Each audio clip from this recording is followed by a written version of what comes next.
Hey guys, welcome back to Startup Central. So I'm sure you are looking for the best projects to invest in the crypto space during this bull trend. And one of the areas that are going to be more strong during this coming year or probably couple of years is an area called DePin. So in this video, I'm going to talk to you about what is DePin, what are the tokens that can push more to the upside in this bull trend, and where to find them. So without further ado, let's get started.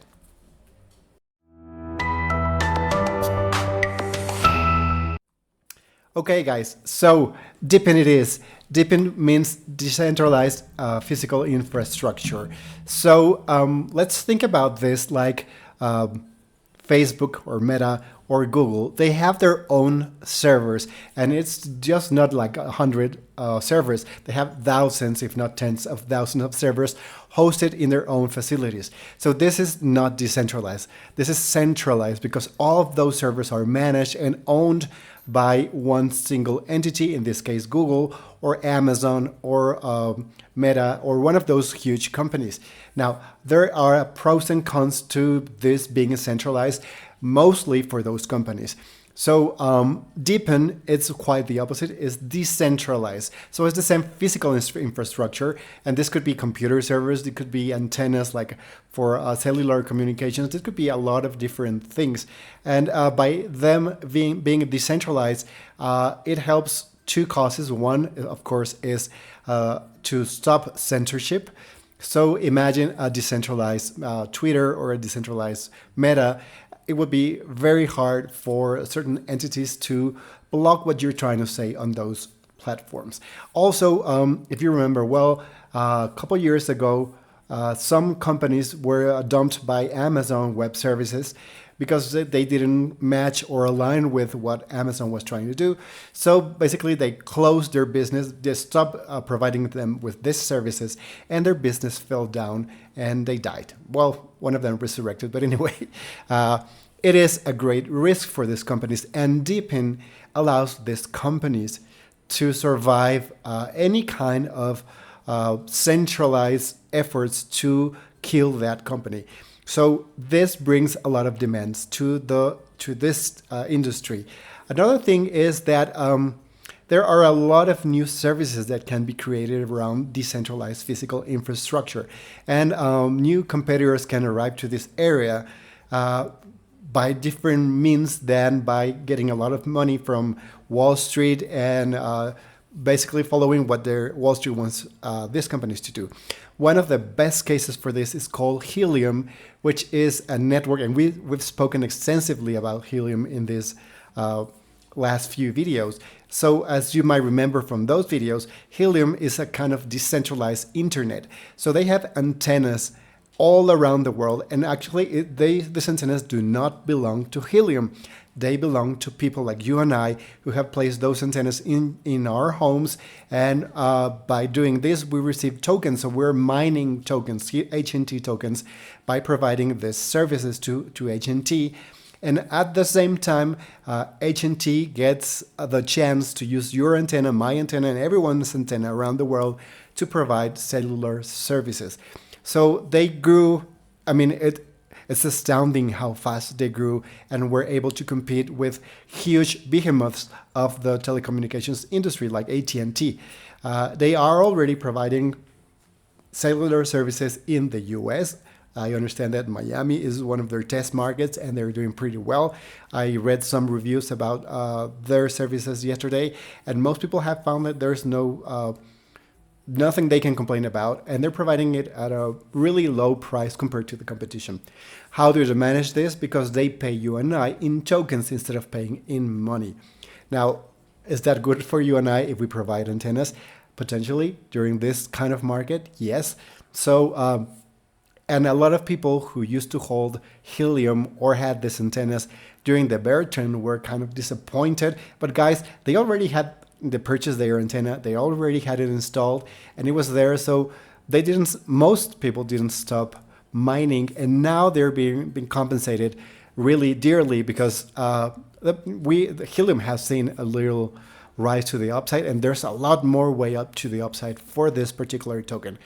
So with that in mind, I already discussed some of the utilities. So the interesting thing about DePin is that, and you guys might remember, I discussed this previously, I come from the startup world. So that's why this channel is called Startup Central.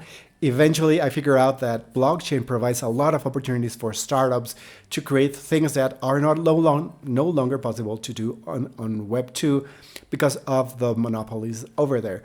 So this is why I'm very excited about DePin. And this is the first time the industry is trying to provide traditional services via the blockchain. That's not entirely true. They tried that in the past. Helium is not new, and I'm going to talk about other protocols that are not new and their tokens.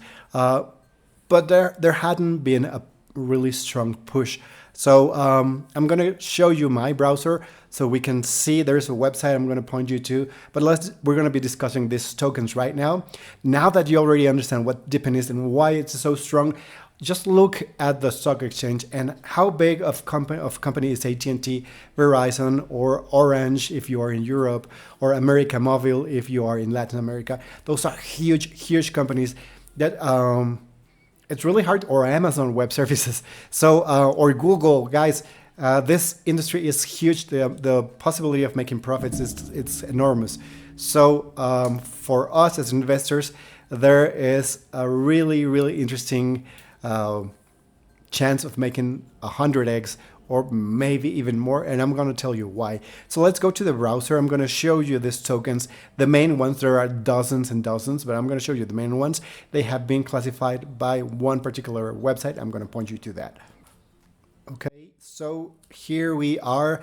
This is called DePin, so DEPIN.ninja. And this is one of many sites discussing about this.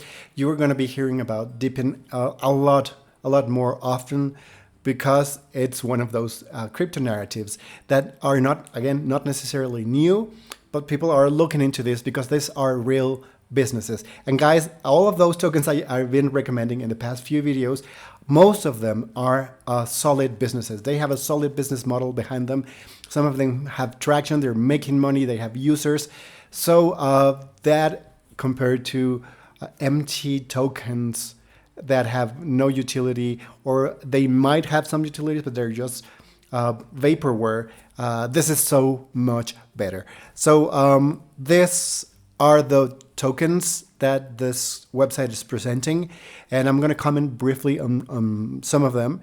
Filecoin, actually, I have recommended this token because of the potential. It has a very large market cap. It's 2.3 billion.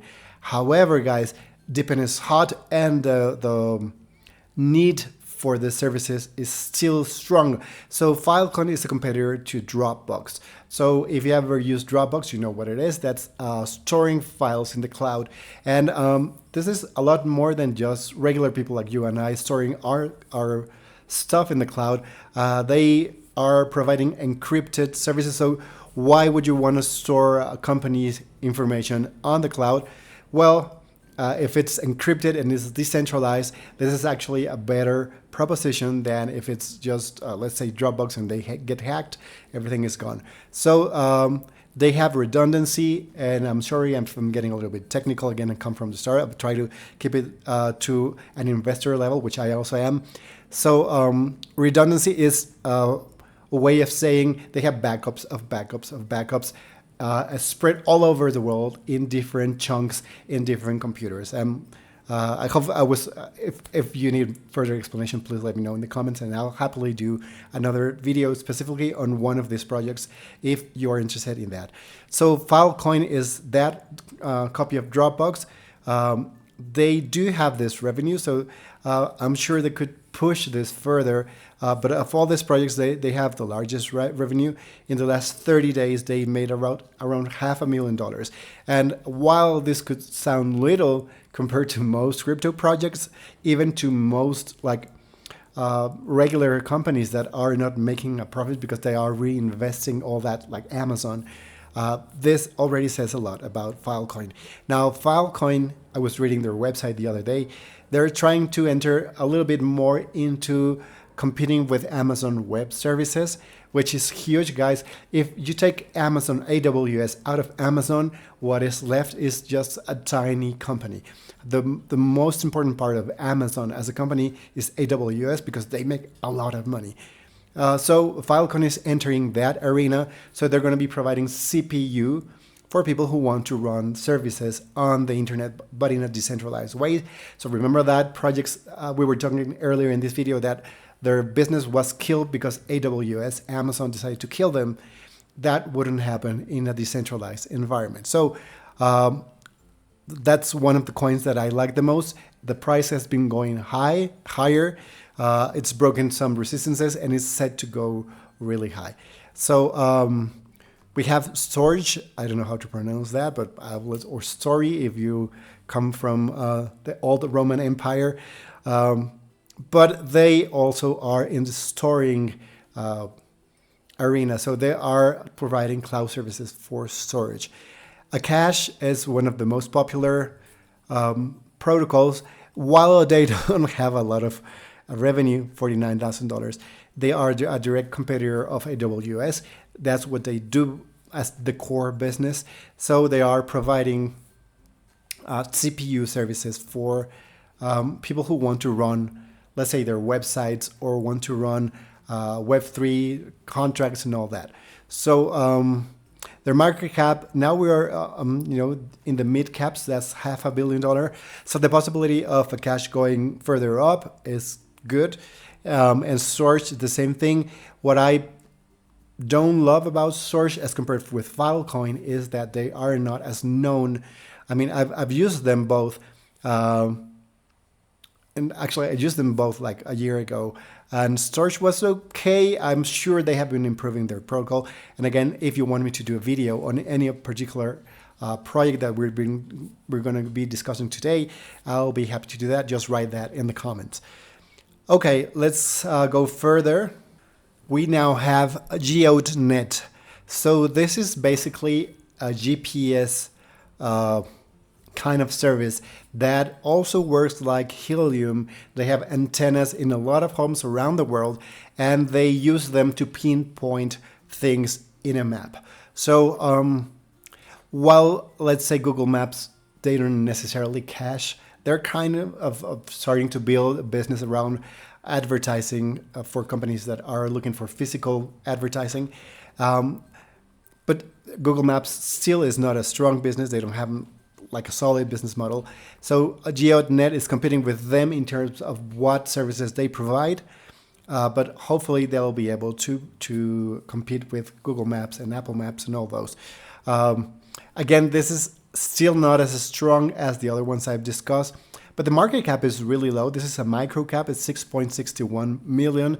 So we might need to do some technical analysis to know if the current price is cheap, but the market cap is low. So if this goes up and if a Bitcoin, let's say it bounces to $60,000, I'm sure GeodeNet and all of these tokens are going to go way more further up than Bitcoin. So now let's discuss about, let's talk about Wi-Fi Map. So this is a really interesting service. And again, guys, this is our businesses. They might be starting, but it doesn't mean there's no demand for them. So Wi-Fi Map it's an old business model, but brought to the Web3 area. So they are providing connection services for people who travel around the world. As you might know, there are a lot of digital nomads and there's a lot of tourism back after we had the long pause from the pandemic. So they provide eSIMs. So your phone might have an eSIM digital slot. So they provide you with a number, and with that number, you can use their services to connect to the internet. I'm not sure if they provide phone numbers, but they do provide internet. And they do have this Wi-Fi token, and they also have this wallet. So we would need to delve into how this model works, but I would imagine, and don't take this as a rule, but I would imagine if I was building this, I would have people hold the token, stake it while they're traveling, and this causes a lot of demand and less supply, and the token goes up. So again, if they manage to replace some phone providers and they're not as strong as Helium, and we'll talk about Helium in a moment. But they do have a strong business model. I've been traveling around the world since I don't know when, and I've always found this need to connect to internet, and you can buy SIM cards, regular SIM cards, but you're not in the Web3 space. So we would need to see how they provide benefits to people as compared to regular SIM cards. It appears they have a VPN enabled, connect to earn, get your cash. So you connect and you earn. So yeah, by using them, you're getting tokens. So I would rather use this than one of those very, very expensive SIM cards to travel Europe. So let's go to the next DePin project, Helium. And again, guys, if you watched my last videos, you know this is one of my favorites. I personally have not installed an antenna because when I was about to buy one, there were at the top of the bull market, the last cycle, and then it came down, the price of AT&T came down, and I decided that was not a good investment. Right now, I'm thinking otherwise. And if you have Airbnbs around the country or the world, you might place these antennas in those Airbnbs. When I was doing my business project, I was thinking about partnering with Airbnbs already established and asking them for permission to install one antenna and providing something in return that could be like $50 a month, because back then the price of Helium was high and it was worth it. So there are plenty of ways to make money with Helium. But again, guys, Helium pays you to install an antenna and have it running so they can provide cellular services for people. I don't know why their revenue currently is marked as $16,000. If you go to the website, and I'm not talking about the regular website, but the services website, you can see that there are already places in place where you can connect. So there's a plan. You can buy it. It's the Helium Unlimited for $20. They used to have a $5 plan, and a lot of people got in there because it was so cheap. Apparently, there's increased demand, and that's why they raised their prices. So what's included? What do you get in your plan? They are competing directly with the large companies like AT&T. So the largest 5G network. So if they claim this means that in terms of infrastructure, they are way larger than AT&T, Verizon, and all those, T-Mobile and all those combined in the US, if you are in the US. But again, guys, these guys are all around the world. So I would think this is the largest 5G company around the world. So they have dynamic coverage. I don't know what this is. You can earn. You might be earning tokens while using this service. I don't know. This is new. So again, guys, write it in the comment if you want me to delve deep into this protocol or any of the other ones. You can prepay with your mobile, no contracts, your data is protected, and only $20 a month. It doesn't say how many gigabytes and all that stuff, which is customary. But yeah, so you can buy their hotspots if you want to place them in your home. You can do it from here. You can do it from the regular website. It's $249 and plus installation if it's outdoor, which is the best option because you increase the number of people connecting to your antenna and then you earn more AT&T. So this is kind of a Bitcoin miner, but for AT&T. So this is the protocol. They are already providing services. I would expect this number of $46,000 or $16,000 to be updated because I don't believe if they already have a large number of users, I think this is way higher. So now let's go to this one. It's called Pocket. And this is their website. Let me just 1 second. So what Pocket does is they provide services for Web3 companies. And it's like, think about this like an Amazon Web Services, but for Web3. They are specialized in RPC nodes, and they are present in 40 chains. So that includes Ethereum, Polygon, DFK, Arbitrum, Harmony, Phantom, the Binance Smart Chain, Optimism, Gnosis, Fuse, AVAX, and their own Pocket network. And a lot more. So you could search, like, I don't know if there's in Solana, which is, yeah, they're in Solana.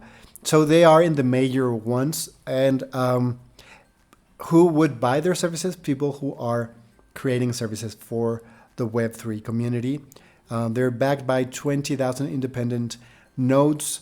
So again, how did Helium get to compete with those huge operators?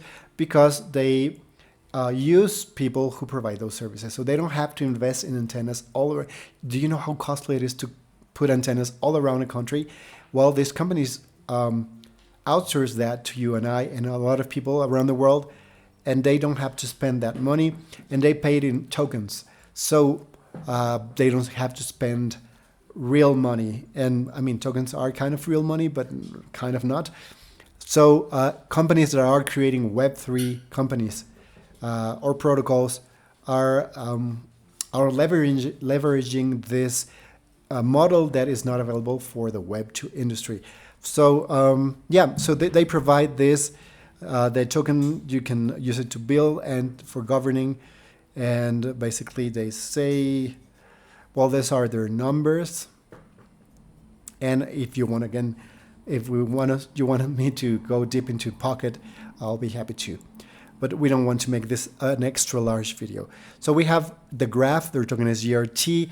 The graph is one of the projects currently with the most potential. Their token has been going up. You have heard me talk about this token a lot. Their technical, the TA for this token is at a good price right now. And this is what I wanted to talk to you, because the graph used to be like an indexing of the Web3. So that's what Google does, right? But they are trying, or not, they're actually entering AI applications to better their services. So as you know, AI is hot, not only in Web3, but in the traditional finance industry. And by using this AI, they will be able to outcompete other services. And if, let's say, Google want to get into Web3, they will already have a strong competitor in the graph. So and they don't have a lot of competition. So that's one of the reasons why I think the graph is well positioned to many X. I would not be able to tell you if 100X, but I mean, I wouldn't rule it out, depending on the money that flows into the crypto space. And if we have all those big funds like BlackRock and all those, that could be, guys. I don't think it's impossible. So let's go to the last one, Brain Trust. So what is Brain Trust? Brain Trust is kind of a funny thing, because what they're doing is decentralizing talent. So this means that the nodes are not hardware. Well, if you consider people hardware, their nodes are actual people. So that what they're looking is to connect skilled knowledge workers with the world's leading companies. So this could be like a LinkedIn in a way. Let's read what they say. How do they think they're different from LinkedIn? The community that relies on brain trust to find work are the same people who own and build it. So you are part owner of this community, ensuring the network always serves the needs of its users instead of a centrally controlled corporation. So that is the trend in DePin. No centralized corporations. We will do it ourselves. And because the community of knowledge workers and contributors earns ownership and controls of Brain Trust through their token for its contributions to the network and its growth, new talent and jobs have participated in the network at record speeds. They have over 50,000 community members, so that's not bad, with knowledge workers and project contributors around the world. They are used by global enterprises like Nestle, Porsche, Altation, Goldman Sachs, and Nike. So those are big companies trusting Brain Trust. That means that they are finding the talent they're looking for. And this is their tokenomics. And again, guys, this is not that video where we go deep into the token price and all that. But I just want to mention what they're doing. They are considered DePin. So if, again, decentralized physical infrastructure, if you consider people physical infrastructure, they qualify. Although I'm not 100% sure that this would be my pick. So I will tell you which ones are my favorite, guys. And you decide, because everyone should do their own research. I love Filecoin. I think storage is promising. I like they have that they have a small market cap, well, a mid cap. So the potential to go up is higher. I love Akash. I mean, AWS is one of the biggest companies in the world. So whoever is able to steal clients from them is going to grow. I love Helium. I think Pocket is okay. I don't think they have the strongest business model, but there's a demand for that. And the market cap is good, so I think it could grow. Of course, the Graph, guys, the Graph, they provide so many services for a lot of Web3 companies that's why their market cap is so big. It's $1.5 billion. I like that. Brain Trust, not so much. And then if you have some, let's say, $50 lying around, you don't know what to do with that, I would potentially bet on Wi-Fi Map and GeoNet. So yeah, I hope, guys, this video was useful to you. If it was, don't forget to like this video and subscribe to the channel, because we're going to be diving deeper into a lot of these projects that are going to 100x, and I'm sure at least one of these ones will go to the moon. So if this was useful to you, again, do like this video, subscribe to this channel, and I hope to see you in the next video. Bye-bye now.